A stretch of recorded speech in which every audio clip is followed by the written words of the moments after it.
মানুষের জীবনটা বড়ই অদ্ভুত।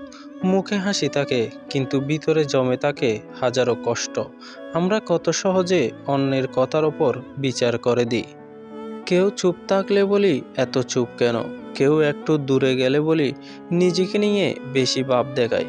কিন্তু কি জানেন, মুখের কথায় কখনো বুকের ব্যথা বোঝানো যায় না।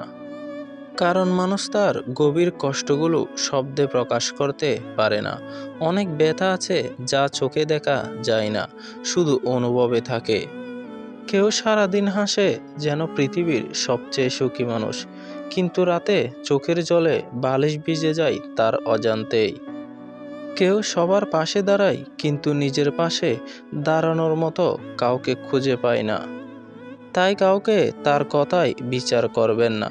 তার নীরবতার মানে বোঝার চেষ্টা করুন, কারণ নীরবতার পিছনে লুকিয়ে থাকে অনেক অসমাপ্ত গল্প, অনেক না বলা ব্যথা, অনেক থেমে যাওয়া স্বপ্ন। জীবন কাউকে সহজে তার ব্যথা বলে দেয় না। যে মানুষ আপনাকে হাসি দেখায়, সেই মানুষ হয়তো পুরো পৃথিবীর সবচেয়ে বেশি ভেঙে গেছে।